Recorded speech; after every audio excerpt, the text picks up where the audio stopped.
thought this evening we could spend some time discussing the topic of spirituality and success. Sometimes people have this notion that when someone becomes spiritual, when someone begins inquiring about what is beyond this world, when one looks outside of just the material at what more there may be to life, then they become somewhat disinterested in the world around them, that they don't have the same ambition and the same drive, that they don't really become equipped or empowered to then make a change and do something beautiful in the world. But the Bhagavad-gita actually says the complete opposite. That when you become spiritual, not only do your opportunities for success actually expand exponentially, but the way in which you're able to digest that success and utilize that success actually becomes life-changing for yourself and for other people. So today, I'm going to be talking a little bit about this, and I'm also going to be talking about creativity and how to unleash your creative side. Within each one of us, there is an innate creativity that we're invested with. And when we tap into that creativity and learn how to unlock it, then the full potentiality of our life can come about. But one of the biggest problems in the world today is that most people have lost their creativity. They've lost their ability to kind of look outside how their life is at the moment, and they've lost the bravery and courage to explore the unknown outside of what they're currently doing. And that perhaps is the greatest sadness of the world we're living in. When we lose our creativity, we lose our ability to experience the totality of life. On the next slide, I'm going to show you the daily routines of some of the most creative people in our history. And it's very, very interesting. I'm going to give you an opportunity to look at this. And what I'm going to ask you to do is look at this very, very closely and see what lessons can you learn from the chart that I'm going to show you that may help you to learn how to unlock your own creativity. So right here on the screen, these are about 9 or 10 of the most creative or some of the most groundbreaking people who really made changes in the world. Either they were artists, or they were scientists, or they were philosophers. In some way, shape or form, they really made or introduced something amazing in the world. If you look here, then you can see there's a time. So this is like how they would spend their day, right? So this is midnight right here, and this is midday, and then all the way to the end of the day again. So this is how they would spend their 24 hours. And these are the different activities that are documented that they would do, right? Now what I'm going to ask you to do, just for like 3 or 4 minutes, is turn to the person next to you, or in threes or whatever, look at this and ask yourself, what lessons, if any, can I draw from what I'm seeing here that might help me to unlock my own creativity? Yeah? Can I ask you to do that just for a few minutes? Yeah? So you can just have a look at it, speak to the person next to you, and just see what kind of lessons you start learning from their lives. Thank you so much. I think there's a lot to learn there. I mean, I have to admit, the first thing that I learned from the chart that I had in common with all of these creative people is that I don't do any exercise. I'm on the right track to unleashing my creativity. Apart from that lesson. Anyone want to give us any lessons you learn by kind of looking at this chart, looking at how these creative people live their lives? Any insights, anything that came to your mind? Anyone want to share with us?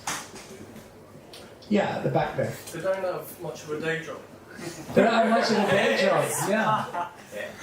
And that's really, really interesting, actually, that one of the things that made these people so creative is they found a way to survive in this world doing what they loved, doing what they were really passionate about.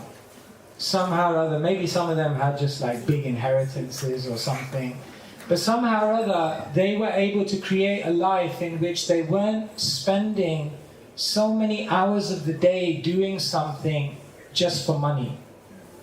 They were able to find a way in which to either make money from what is really meaningful to them, or they found a way to make money quickly and then spend time doing other things. Note some of these things if you want to unleash the full creativity. It's the most untapped potential within people. Thank you so much. Yes, anyone else? Yes. There's no social media or Netflix time. So I feel like for me, that takes up part of my creativity time that probably I would be using. So that's something I need to work on. So Less much. kind of like Netflix, social media, and then there'll probably be more creativity. And I'd be interested to know how big their creativity would be if they had social media and Netflix. Definitely, yeah. They say we live in the age where there are weapons of mass distraction.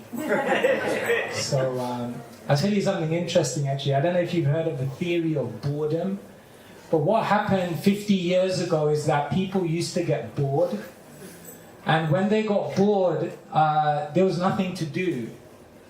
So they started thinking. Nowadays, when people get bored, what do? They scroll. And that means that they don't think. So that's very interesting that somehow or other in this time there was a space for people to really think because the distractions were perhaps less.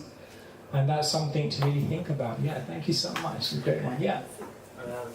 Like very few of them were sleeping past 7 a.m. whilst also they were staying up quite late. Yes. Yes, they were awake for a lot of it. Yes, they were sleeping very, very... well, we say less, because like for us, like minimum 9 hours, right? Actually, modern science says between 6 and 7 hours for most people is the optimum amount of sleep. And if we start sleeping more than we need to, it's a classic sign that our life is not interesting enough.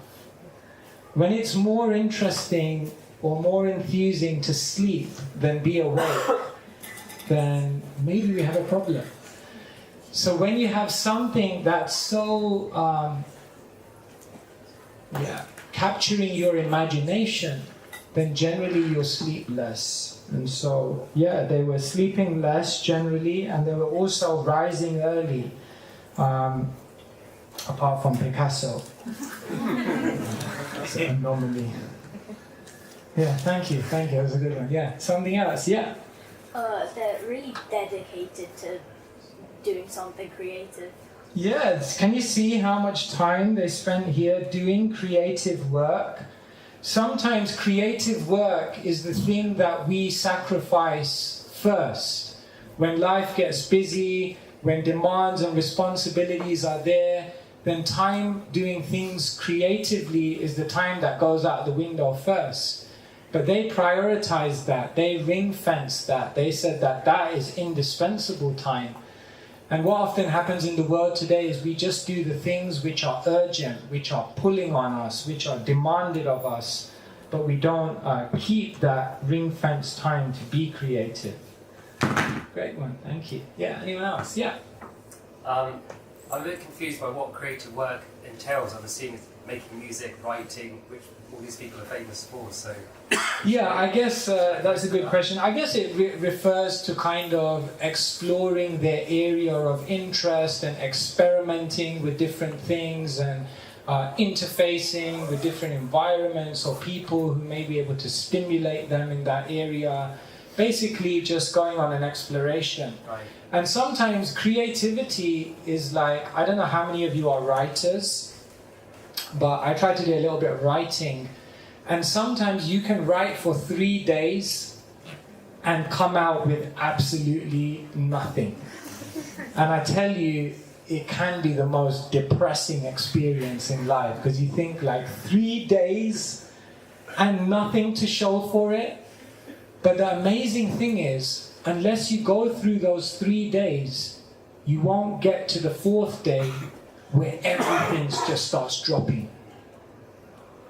Once I was in India for a month, and my goal was to write a book. And I was in the holy place of Vrindavan. I was there for a month. I had no responsibilities. I had all my books. I had the peace and quiet and the tranquil atmosphere. And for 1 month, I was completely blocked. I just couldn't do anything. And I got on the Air India flight from Mumbai airport. And I was flying to Heathrow, so it's about a 9-hour flight. And I was just thinking, oh, the whole month I was in, nothing happened. And on this 9-hour flight, I didn't put my pen down. Somehow or other, on this flight full of screaming babies, the terrible Air India food, no offense. Like this economy, cheaposy, and when you're 7 foot tall and you don't have any leg room, it's 10 times worse. And there I was, and it was just flowing. And I basically wrote the whole book in 9 hours. And I didn't have it. What I realized is that I needed that month. I needed that month to go through it. And so, in the world today, everyone is constantly asking us, what do you have to show for what you've done? We feel a need to show something to the world. And therefore, we tend to do the things that will get the acknowledgement and appreciation of others. And in that, our creativity sometimes goes, because in creative work, you don't always have something to show. So it's quite interesting, yeah. Thank you for raising it. Anyone else? Any lessons you learned? Yeah. So I see 3 predominant colours, which is sleep and the creative work, but they're also, apart from the first one, daytime for food and leisure. So for me, what I take is that sometimes you need that break. Well, like, for example, my creative work, if I'm constantly in it, Yes. sometimes like, this is rubbish, this is no good. But when I've taken that break, like to go for a walk in the woods or something, Yeah. and it'll come to you when you're away from being just surrounded by that creativity. Definitely, yeah, that's such a good point. That sometimes when we're trying to do something creative, we're just trying to force it and push it through and just make it happen. And sometimes you just need to try and then step away. And in that time when you step away, sometimes it just comes to you, isn't it? Like when you're not even thinking about it. And so that time to also disconnect and nourish yourself and be balanced in your life and just take care of your body, your mind, that's also a really important part of being creative, yeah. Thank you. One last one, anyone want to share? Anything you learned from that? Everyone's good? Okay, yeah? Got long stretches of creativity, but then most of them being long. Yeah, so sometimes you need to do it for some time, give it a bit of time. It's like brewing a tea, or you need to kind of just keep it on the stove and just keep stirring it, and it gets richer. Yeah. So I want to share with you also that in the world there have been many disruptors. In the world, they talk about disruptive brands, like, for example, Apple or Netflix or Uber or Airbnb. People who came in and kind of disrupted the way the world works. And disruptive thinking is like a huge thing in the world today.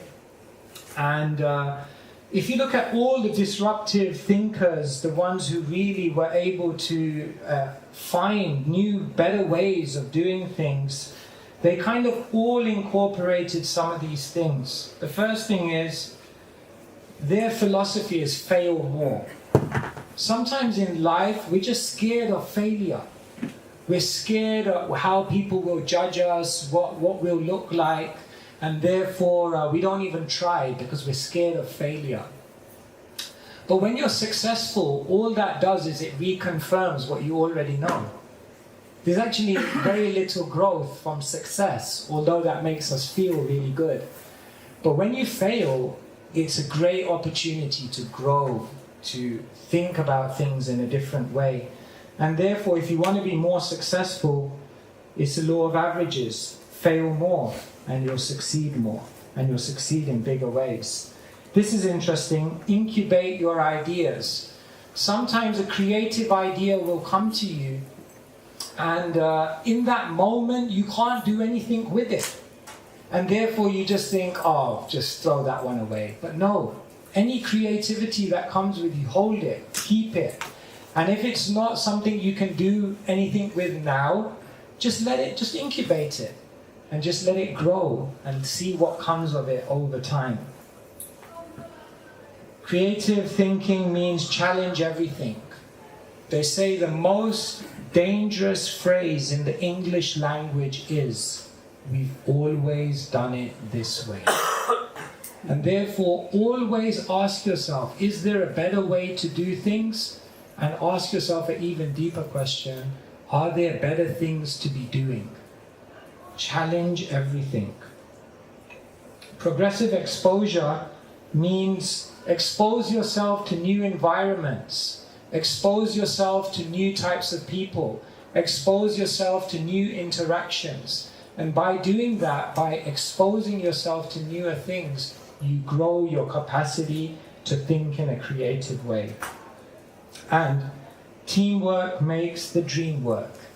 Creativity we often think of as something we do in solitude, and that's definitely there.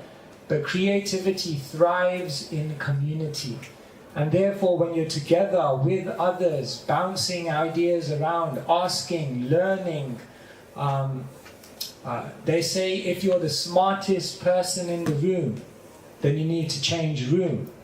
It's good to be around people who can uplift and elevate your vision of life.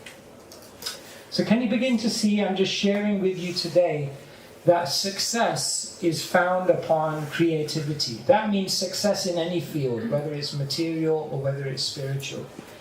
Specifically here today, we're talking about spiritual success and spiritual creativity, but the principles remain universal. And so these are just some initial thoughts for you. We're going to do a little bit of an interactive exercise in a minute. But I just want to ask you, what makes the difference? Firstly, I think we all agree spiritual people can be ambitious. Right? I think we all agree with that. What would you say is the difference between a spiritually ambitious person and a materially ambitious person?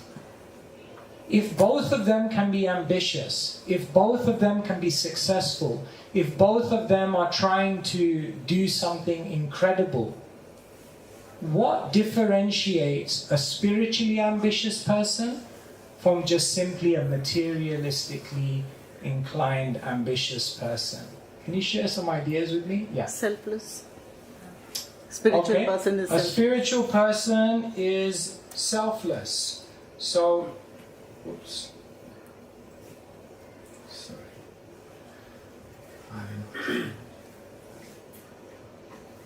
Selfless. Thank you so much. Yes. Yes. I think a spiritually ambitious person is trying to achieve whatever they are for themselves and for the right reasons, whereas somebody who's materialistically ambitious is probably trying to achieve something to attain a greater sense of self-worth. Okay, so it's done for the right reasons, and it's done how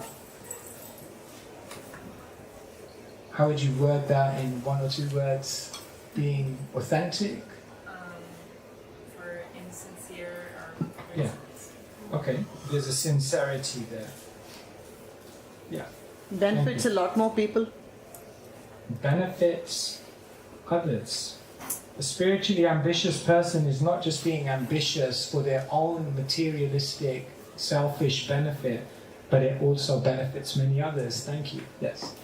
A spiritually minded person, they are sort of empowered by others or by a higher authority, whereas someone who's materialistic believes in themselves and draws on their own strengths.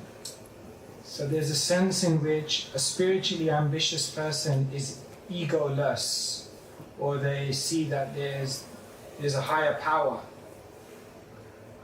which is driving their success and underpinning that success. Yeah, at the back. I was going to say something similar. Their drive comes from within and not from being external. Yeah. I think that was, that one. Drive from within. Yeah, wonderful. They're detached. Amazing. A spiritually ambitious person tries their best, they give 100%, but there's an inner detachment in that full endeavor. Yes, wonderful. Great point. Yes? They are very determined and disciplined. Determined and disciplined. Would you say material people are also determined and disciplined? But sometimes what happens, materialistic people, if any reversal comes, they break down. But spiritual people have a sense of Even higher, they have a higher determination because they're driven by a more noble cause. Thank you so much, yes. Yes. They define success differently, right? The Uh-huh. goalpost is different. And what is that difference in definition? The material person is driven by the material sort of wants or whatever he's going to achieve, and the spiritual person probably defines success differently. More the journey, more the process. Okay, yes. A spiritual person is interested in the journey and the process more than the results. Thank you. Yeah. Identity. So they know who they are, like a spiritual person would know, understand, done the self-inquiry to know their true identity. So that would pervade the whole ambition. Yes, so there's a real sense of identity, and there's an orientation to what they're doing in the bigger picture. Thank you. These are great, yeah. It follows them wherever they are. So, say they were on a desert island, it would be there with them, whereas the other person wouldn't necessarily have all their stuff with them. So, whatever situation in life they are, it's with them. They don't have to be around all the things. It's not dependent on externals. Excellent. Thank you. Yeah. I find them non-violence towards the outer goodness. Okay, that's a beautiful one. It's not. They don't. They're very sensitive, and how to say, conscious of how they pursue success. It's not this kind of dog-eat-dog kind of thing. Yeah, excellent. Yes? I'd say spiritual people who are ambitious are more content. They're not always just reaching for more. So there's generally a sense of contentment. And if they're content, then what do you think is driving them to do more?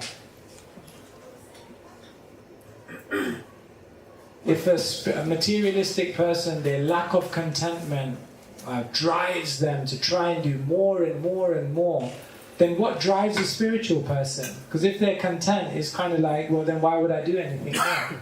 It's like one's coming from a higher place, the other's coming. So the spiritual person comes from a higher place, the materialistic person is coming from a place of lack. or wanting. Okay, yes, so a spiritual person is coming from a place of abundance and not a lack. Yeah, good point. Yeah. Yeah, spiritual person's coming from a place of love, service, whereas the material person's coming from a place of fear. Okay, yes, love, not fear. Many people who are trying to achieve things in the world are just doing it because they want to be accepted, they want to be acknowledged, they fear that if they don't have that success, then their life is going to be less in some way, shape or form, but a spiritual person does it as an outpouring of love. Beautiful, yeah. They might have more purpose. There's more purpose. What is the purpose? Because a materialistic person has purpose as well. A higher purpose to maybe help change other people's lives. Okay, so service and contribution. Thank you. Okay, 1, 2, 3, and then we'll stop there. I think that for a spiritual ambition, it's a case of more surrender and being a vessel, and allowing God or the higher power to move through you, which is driven through love of God, and then inspiration to serve comes. Amazing, yeah. They see themselves as an instrument, as a vessel, and not the doer, not the controller, but someone who's just channeling a higher energy. Thank you so much, it was beautiful.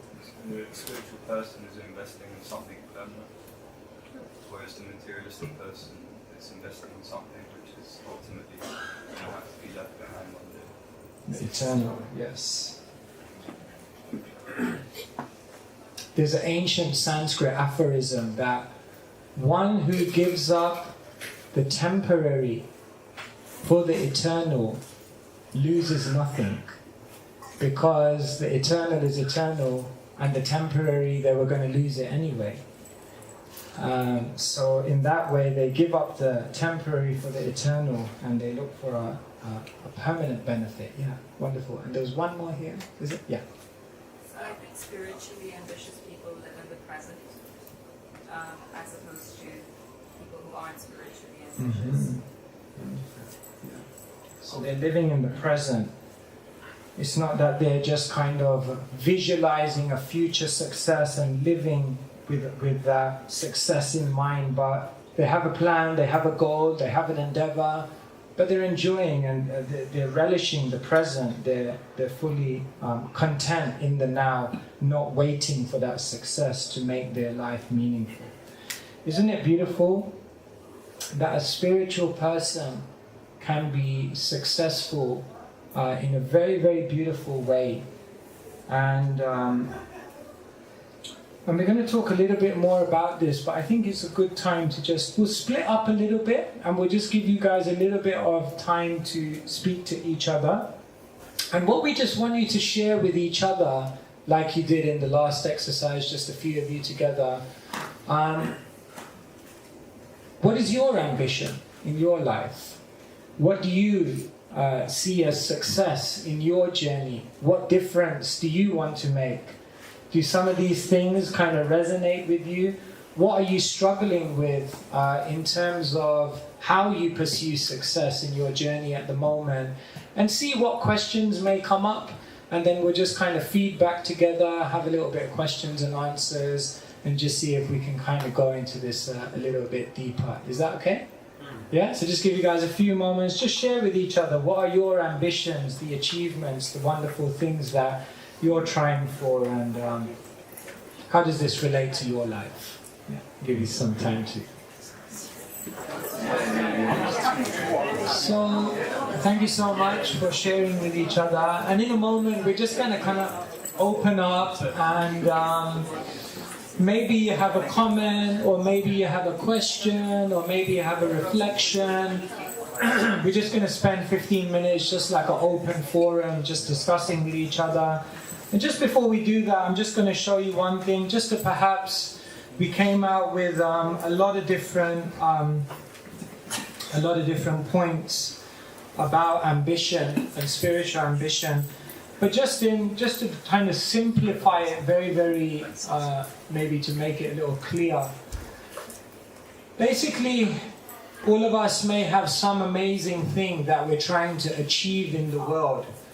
Whether someone is spiritual, whether one has no spiritual orientation, most people have something that they're trying to achieve. The difference with a spiritual person is basically what follows that achievement and what happens before that achievement. So for a spiritual person, the achievement in and of itself is not the success, but it's the service and the contribution that comes from that great thing that they've achieved. And what comes before for a spiritual person is the character, the intention, and the effort. What basically happens in the world today is that if someone has no spiritual orientation, then generally what happens is that the focus goes here. Constant meditation about the great thing that they're trying to achieve, and that becomes their preoccupation, their obsession. But for a spiritual person, they put their attention and effort here. For a spiritual person, when the day comes to an end, they measure their success not on what they achieved in that day, but they measure their success of that day in what was their character, their intention, and their effort that they invested from their side that goes into that great thing they're trying to achieve. And when they've achieved it, that in itself is not success. They put their attention on what to do with that great thing to make other people's lives beautiful. And so in this way, a spiritual person can be incredibly ambitious, but they're more focused rather than on the achievement of it, what goes into that success and what comes out of that success in terms of service. And when we approach success, achievement, ambition with this kind of vision in mind, then life becomes beautiful and the world becomes beautiful. So I'll just stop there and pause for a moment. All of you were kind of discussing with each other a little bit about your visions, the great things you're trying to achieve. Maybe you discussed a little bit about the mindset of a spiritually ambitious person. And so we've got a little bit of time now. I don't know if any of you would like to share maybe a reflection or something that came out in your discussions with your partners or your groups, and whether you may have any questions on success, on ambition, on achievement, that we can kind of address in this forum. So does anyone have anything they'd like to kind of share or kind of bring up? Don't be shy. It will be nice to hear from all of you. Yes. Hi, thank you so much for giving us this opportunity. It's really great to be here and very grateful. So I wanted to ask a question actually, and you mentioned just before when you said sometimes people say we've always done it this way, and that we're to challenge everything. So I wanted to ask you, on your spiritual journey, and I'm talking about my spiritual journey too here, you come across things where people perhaps say we've always done it this way, and and injustices that you might feel within. And I'm just struggling, or I have struggled with, where do you draw the line at losing your peace to kind of maybe approach an injustice, and where do you just leave it and allow God, because sometimes I see or hear things that I just feel like are so upsetting and wrong, but I don't want to lose my peace. And so I just say, God, that's not my battle, and I just keep my inner peace. But then I have this niggling feeling of, but there's an injustice in why am I letting someone else do the job, or why am I letting someone else fight the battle? Do you see my question? I'm not articulating brilliantly.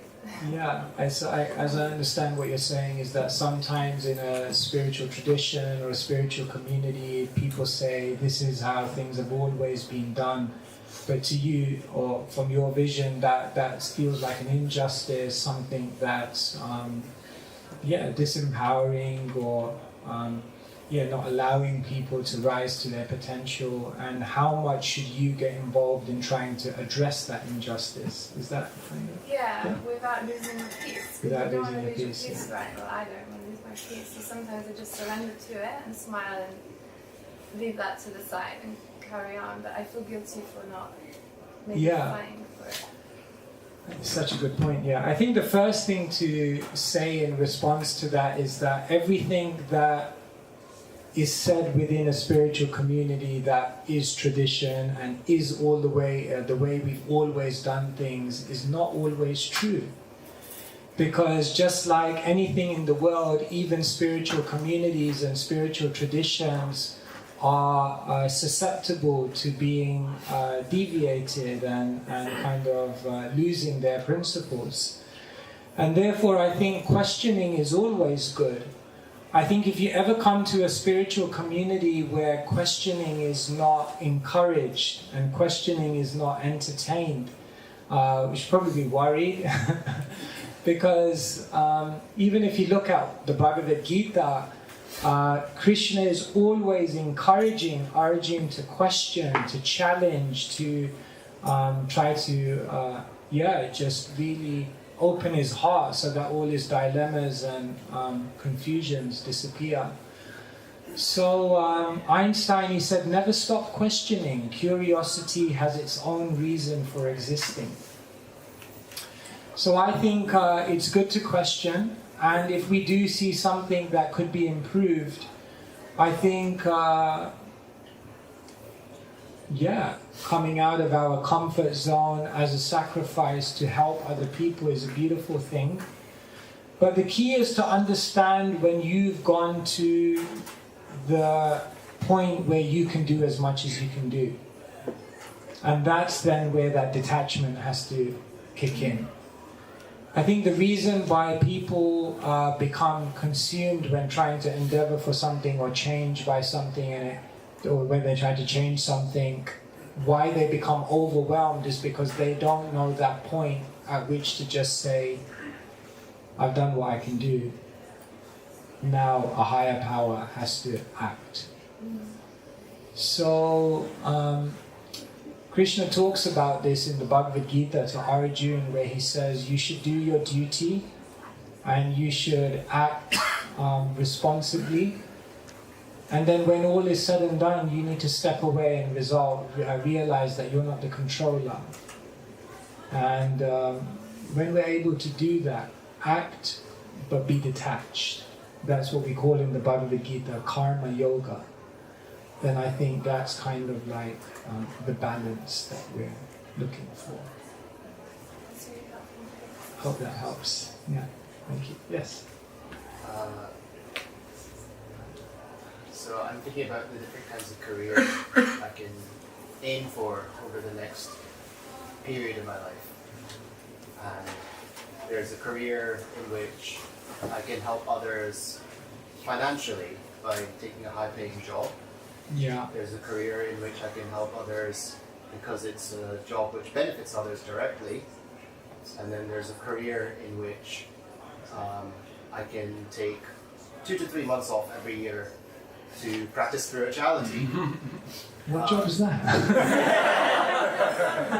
I think I can get 2 out of 3. Yeah. But not all 3. All 3. So which 2? Which 2 are the most valuable? Let's say for the next 10 years of my life. I don't expect a perfect answer for all of my life, but at least for the next wee while. It's amazing you should say this actually, because I was going to talk about this. But I think there's basically 2 broad ways in which people go. I've seen spiritualists go. One type of spiritualist tries to intensify their career because their career becomes their service and their contribution to the world. And I think there's another broad type of spiritualist who actually tries to simplify their career and just almost have like a passive income, and then open up a lot of free time to do something directly in the world that they don't make any money for, but that is their contribution to the world. So it seems that both paths are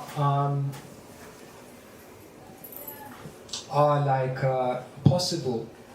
And I think really it's about asking yourself, deep within yourself, number one, where can you make the greatest impact? But the second thing to ask yourself is that where can I also develop my own internal spiritual life as well? Because sometimes someone may intensify their career feeling that to be that great, amazing way in which they're spiritually going to contribute to the world. But in the process of intensifying their career, they lose their own spirituality.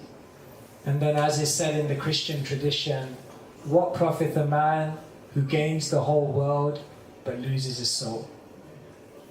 And so I think also it's really important to be honest that what do I need, not just to make my impact in the world, but what do I need to become the best version of myself? Because ultimately, we can't give anything to the world if we're not spiritually inspired, enthused, and nourished and strong ourselves. So that's kind of like some general thoughts. I don't know if that helps. I hope somewhat. If you want to, I get it. It's one out of the two for sure. That's Yeah. the job which allows me the time to develop spiritually. I guess it's probably priority number one. Yeah. And it's not that those who are busy in their career can't spiritually develop. Yeah, it's harder.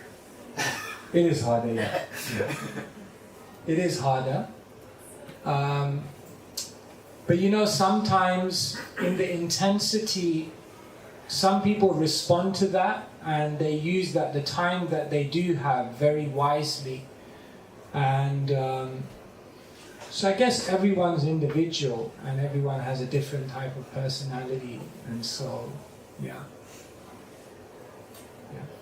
Okay, yeah. On the back of your response to that question, what's the point in gaining everything if you're going to lose your soul? What are the symptoms of losing your soul? Just go outside.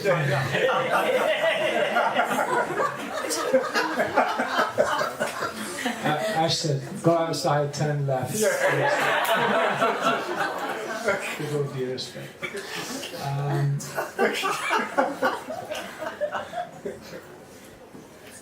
I think when we become imbalanced on the three levels of identity, when we're striving to achieve something in the world and on a physical level we're suffering, our health is going down, we're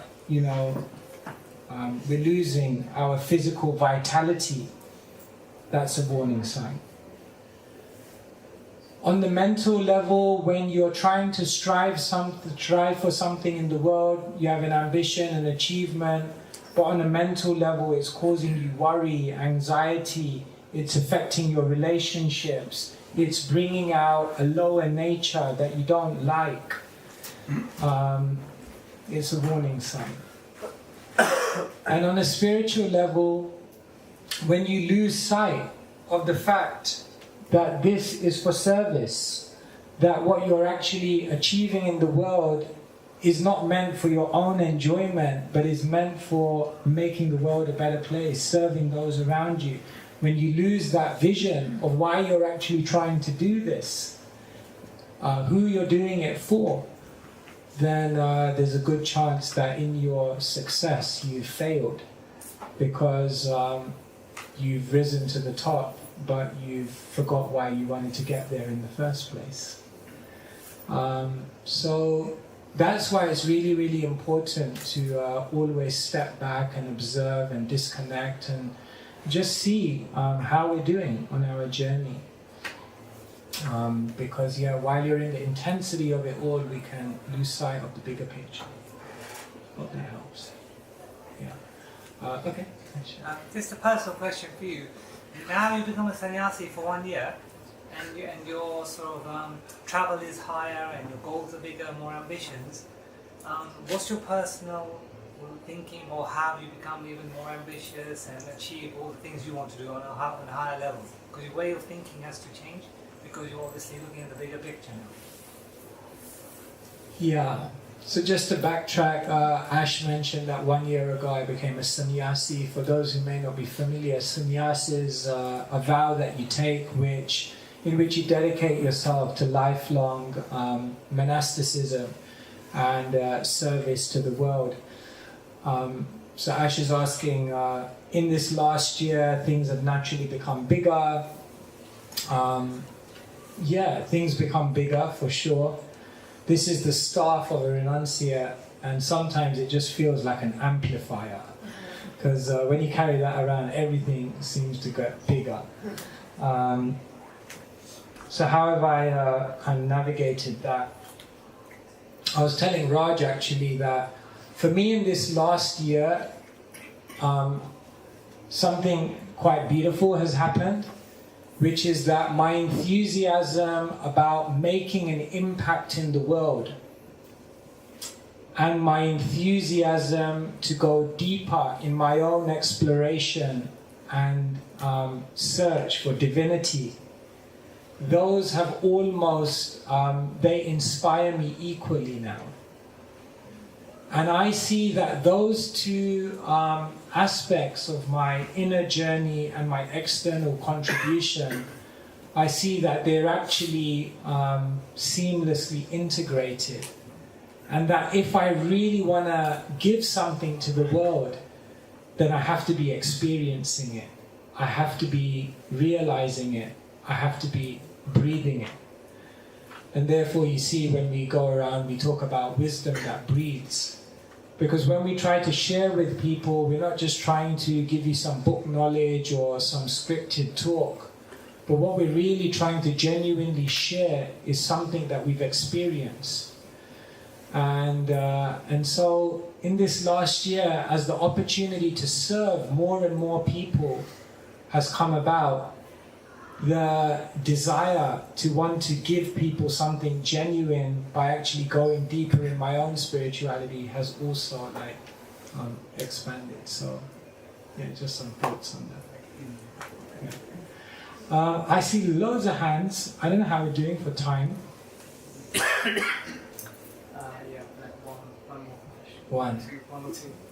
One or two, so 3 hands. Okay, so we'll go here, Bryce, and then we'll go here. Yeah. I was wondering, how would you approach your daily routine? For instance, if you're trying to live a spiritual life, yet you also have certain ambitions or a career or something that you're trying to accomplish. For instance, at the temple, there's the morning program. There's the whole routine, the chanting, the kirtan. However, a lot of people want to be able to have this type of routine. So if they're out there trying to achieve things in the world. Exactly. So I was just wondering, everybody has their own daily, needs, daily things they need to take care of, but I was just wondering, an approach you'd recommend to making your own routine. Yeah. Many of you have heard us, we regularly talk about the 5 a.m. club and the importance of joining the 5 a.m. club. Having that morning routine, having that time in the, before the chaos of the world begins, to just ground yourself, to remember your vision, to remember your why. So what we would say is that it's really, really valuable if you can, in your life, develop that habit. Just make that part of yourself. But then you raise the point that sometimes in life you may have to live in a way that doesn't support that. The reality of life is that there may be periods in your life when you have to invest in, certain things outside of your spiritual routine that then disturb your spiritual routine. So the reality is that that may happen. But as soon as possible, we should try to get back to that spiritual routine. You see, in Ayurveda, which is the science of life, health, and living in harmony with your body, they say that half your stomach should be filled with solids, 1/4 should be filled with water, and 1/4 should be filled with air. And that air is required because otherwise the digestive process can't take place. So if you're trying to achieve things in the world and do things, and at the same time do it in a spiritual way for a spiritual purpose, it's going to be very, very difficult if in your day you don't have a time where you disconnect. And the best time to disconnect is the morning. But if for some reason you can't do that, it's just absolutely not possible, then create another time. And as soon as the opportunity arises, try to come back to that morning time. So in this world, you've got to be fluid, you've got to be flexible, you've got to move, but you always got to have the orientation of where you want your life to be and try to get back there. But I'm really, really stressing this morning time, rising before the sun, because I just find that is such a transformational thing. It really gives you a deep spiritual edge on the world if you begin your day in that way. So really try to integrate that. There's some thoughts. I'm sure we can take it further, but we'll just have one more and then we'll wrap up for today. Thank you for giving opportunity. Thank you so much for opportunity. I want to ask one question. Just like Arjuna has so much confusion and dilemma, and after opening the heart to Krishna, he was peaceful and able to act in his action, and able to act whatever he said. In our life also we get so much confusion. There are so many decisions we need to make. And there are so much things going on in the mind if anything goes wrong. So how to, share those thoughts or take guidance from the spiritually minded people, even though they are there, how to open heart with them. Because I feel that if that is not happening, then mind is so much bombarded with so many things that we hardly able to concentrate on anything else. So sometimes they help. Sometimes it's taking a U-turn that materialistic people are much more happier than us because of this mind game, which is putting us in so much of bewilderment. So how to come out of this? Thank you so much. So life is full of so much confusion, life is full of so many decisions and dilemmas that you have, and this really creates anxiety and congestion in the mind. And how do we deal with that? How do we process that? How do we navigate that? And Arjuna asked Krishna the very same thing. Arjuna says to Krishna that to control the wind, Krishna, I think is easier than to control the mind. The mind is so restless. In a beautiful verse he says, Chanchalam himana Krishna pramati balavadridam Tashyaham nigraham manye vayuri vasudushkaram. He says, Vayur eva, more than the wind, is even more difficult to control. But then in the very next verse, Krishna says, Asamsayam mahabaho manodur nigraham chalam abhyasena tu konteya vairagyena chagriyate. Krishna says there are two principles if you want to control the mind. The first thing Krishna says is vairagya. Learn to detach yourself from the mind. Instead of identifying with the mind, identify the mind. In other words, learn to be an observer of your own thoughts. Learn through spiritual wisdom to not feel the need to act on every thought or identify with every thought, but just learn to watch them. And then Krishna says, abhyas, practice. You have to direct the mind in a positive way. And this is very, very powerful because most people today think that the way to deal with the busy mind is to blank the mind. But you can't blank the mind. But what you can do is redirect the mind, reconnect the mind, create a reunion of the mind with something that's positive, that's something that's fulfilling, with something that actually nourishes the mind, which is divinity. And therefore, why do we do mantra meditation? Because it's a way in which to connect the mind. And by doing that, all the other things disappear. So we need to do this, we need to have this discipline to basically bring the mind to a much calmer state. And then yes, having spiritual friends is really, really important. In this world, if you even have 1 or 2 really good friends, you're lucky. Most people don't have that. But those friendships need to be invested in. Those friendships are friendships that you need to spend time developing. And therefore, just begin opening your heart and finding people who are like-minded, who you have some trust with, and who have some spiritual sincerity, and start connecting with them in a deeper way, and help them, let them help you to see your own mind and not identify with it. So how can we be observer of the mind? Do we need to write down what is going on in the mind?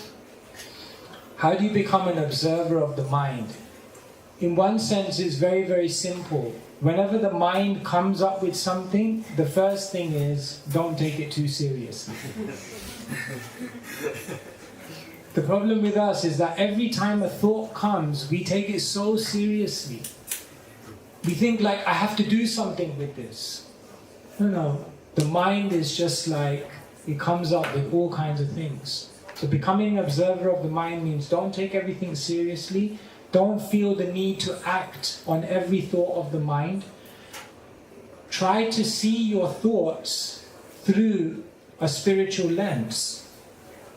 So instead of saying like, oh, this is my thought, this is what it is. See your thought and see that thought through spiritual wisdom. And then ask yourself whether that thought really needs to be taken seriously.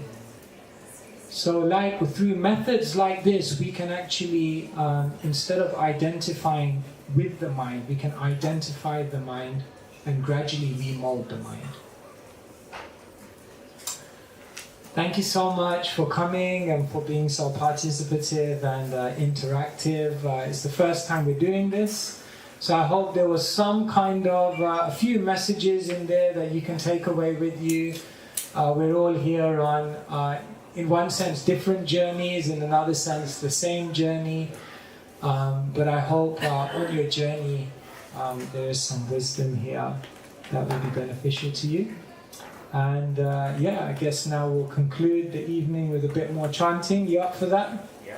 Yeah? Okay, great. So I'm going to share. Thank you so much.